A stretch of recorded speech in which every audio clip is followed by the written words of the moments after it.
Thursday, February 8th, coming in hot. Today we're talking about Ford's profit I don't know. We'll talk about it in a second. Potential Tesla layoffs and dealers and their $2 million Super Bowl bet.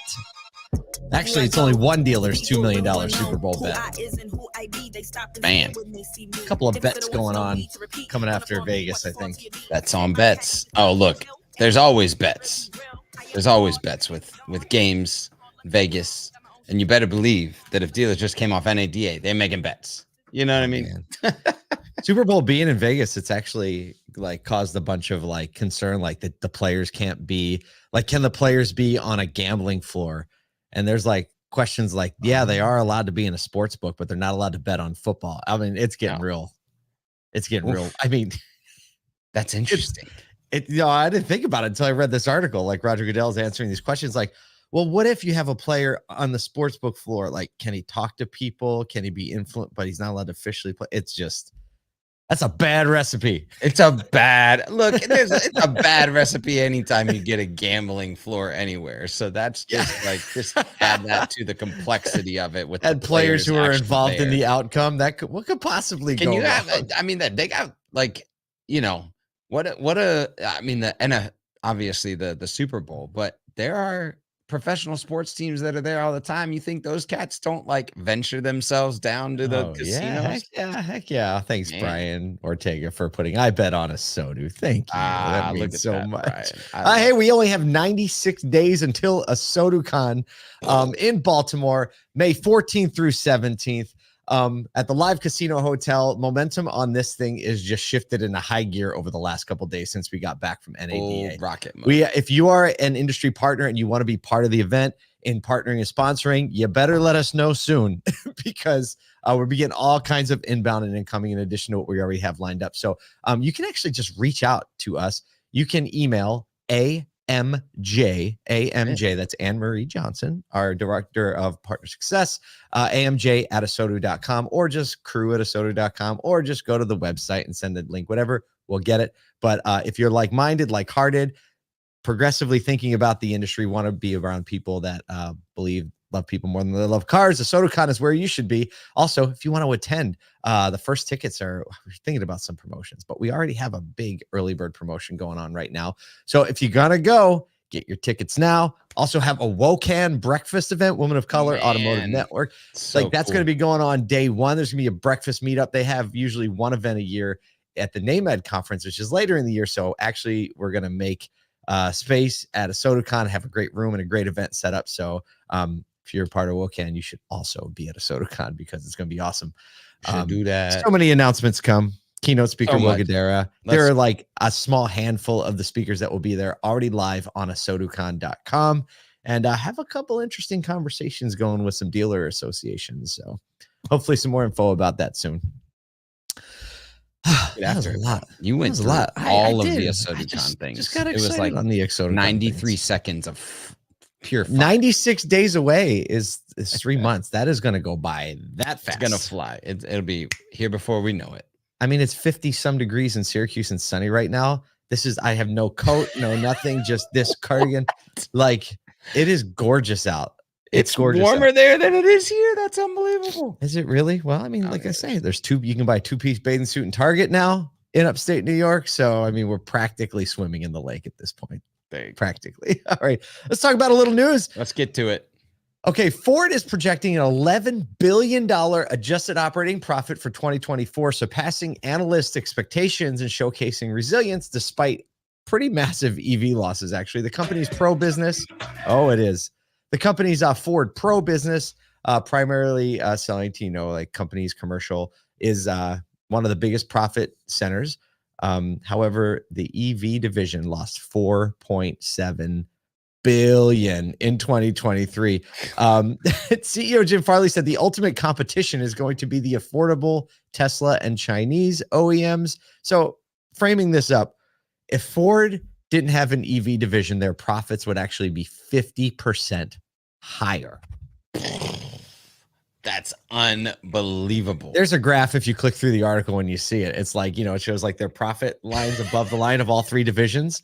And then it's like this big negative red one for the Ford E division. Oh, man. I mean, future takes money, I guess. That's why they've split it out as a separate operating unit, because they understand it's basically a startup, right? I mean, you look at the operating net loss of Tesla for the first 10 years that they were in business, and you're going to see a similar thing. It blows my mind that Ford is in that position, like that level of net profit anyway. And it is concerning to me that like it's still the ultimate competition is Tesla and Chinese OEMs. Like that is the ultimate competition that Ford is looking at. We might have mentioned this yesterday. Multiple people saying, "Hey, look, we're investing all of this money just to lose more money on these EVs, and that's not just at the OEM but at the dealer. Got to figure it out. This is the year." I mean, it's almost like the companies had a slow roll on EV. Like Honda's about to release what is the Prologue, their first EV like crossover, and you really think the companies that slow rolled it have an advantage right now, right? I mean, is this like BlackBerry and Apple? Is that really what's happening here? Oh my gosh! Oh, I don't know. It's like the same technology, though. That's true. It's the same technology. Okay. I give you that.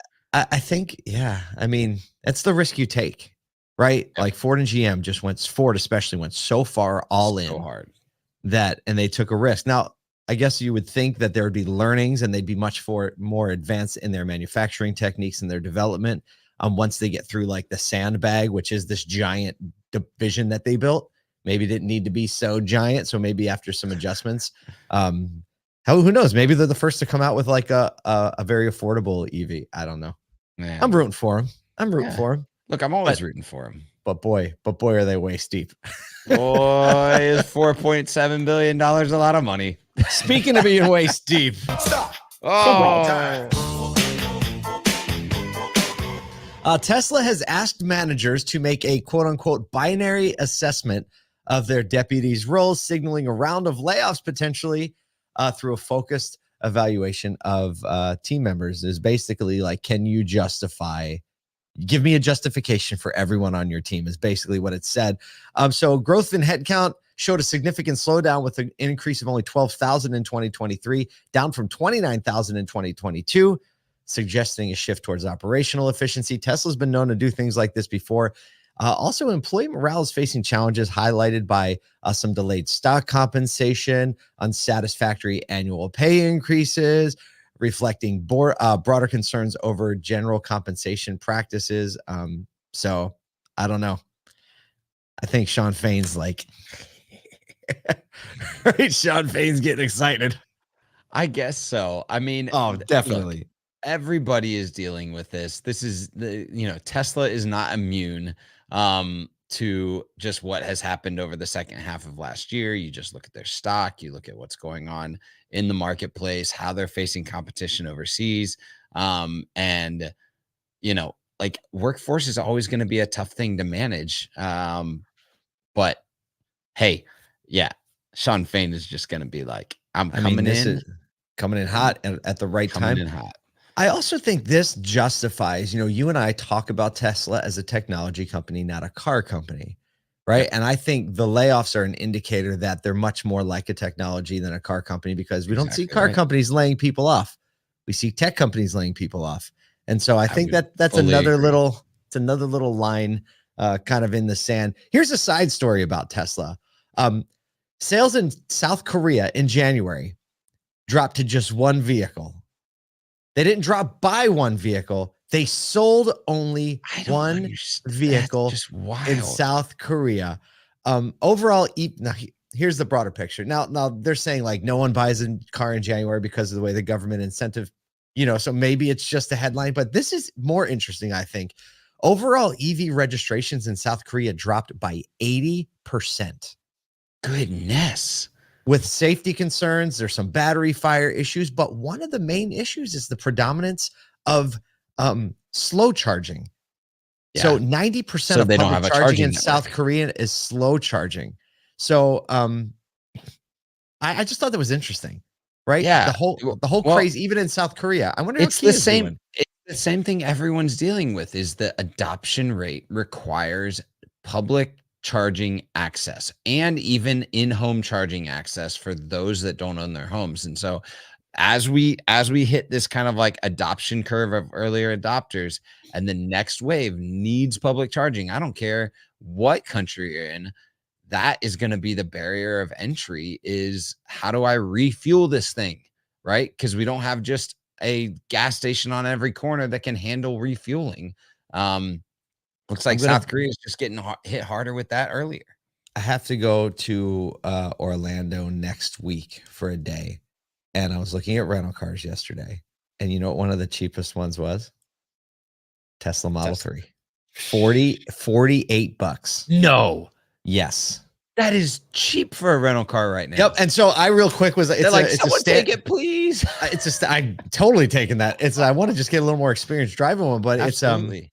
it's a standard range Model 3. And so I'm like, what's the range on that? 215 miles. How many miles do I need to drive? Like 100. Yeah. Right. I'm not planning on charging it at all. Right. No, you're going to bring that thing right back with no charge. Yeah. Well, hopefully it'll have a little bit. I wonder how they charge. I wonder how they charge you for that. It's not gallons of fuel. What is it? Kilowatt hours? Yes. Yeah, it's got to be gigawatt hours, power, power. Just like a flat charge. What is that? I mean, it's probably cost you $10 at the most. Sold. If it costs you more than $10, they're doing it wrong. Sold. $48 Tesla Model 3. It's coming in hot. Speaking of coming in hot, stop. Segue. Time. 3 days. 3 days. See, a Kansas City Chiefs Super Bowl win could mean more than just a win. It would mean a massive win for some Mitsubishi buyers, as Family Mitsubishi in Wichita, Kansas is offering a unique Super Bowl promotion promising full refunds on vehicles purchased if the Chiefs win under some specific conditions. Here's the cool thing. The actual the promotion applies to any customer that bought a new Mitsubishi between August 16th and October 15th. So they ran this promotion for a long time. Listen, conditions for the refund include, here's the conditions. The Chiefs have to win. Patty Mahomes needs to get a touchdown. Patty Mahomes. And the team's final score ends in a 0. So something like 10, 20, 30, 40, 50, right? Adding an exciting twist to the Super Bowl anticipation. So it's like a multitude of things. There are a little over 60 They're not crazy customers. Things, though. They're not crazy. I mean, like, it ends in the 10s score. a lot. The score is going to be the biggest one. Patty Mahomes is probably going to get a touchdown. It's a smaller dealership, so a little over 60 customers could benefit with nearly $2 million at stake. And they are just leveraging the heck out of this Super Bowl, talking about it. Obviously, it would boost a ton of loyalty from these customers that say, like, hey, look, these people did a solid. But hey, I have a few questions. Number one, since they're from Kansas City, they're probably Chiefs fans. Do you think this competition makes them not as disappointed if the 49ers win? Well, I mean, I don't know. Like, the second question is, did they buy insurance for this, or are they fronting it? They probably absolutely bought insurance for it. What do you think? What do you think it costs for something like this? Probably like a couple $100,000. Yeah. No. Not even that. You don't think? No. I guess it's that last criteria. Like, what's the over under on that last criteria? Yeah. I mean, I have no clue what the insurance costs, but they definitely. If you are in this, put your guess in the comments if you know how much it costs. Whatever that insurance costs, I think it's worth it, because if this actually happens, then you're hoping it happens because you already spent the money. You spent the money, and not just that, but you realize how many news stations, like ESPN's going to pick this joker up. Like, you just became front page news for a bunch of places, not just. I think they're having a big Super Bowl party too, which would be amazing. Like, everyone just loses their mind. Everyone, they better have some video cameras there like crazy. Even if you don't like didn't buy a car there, you still really want the people to get their cars. Absolutely. It's a great one for a win here. It's a good one. It's a good one. Well, look, I'll make sure I get the right button. Yo, everybody, we are rooting for you today. You in the industry. You're what we're building, not the shows and the conferences. It's you. So go out there, love people more than cars. And we will see you here first thing tomorrow.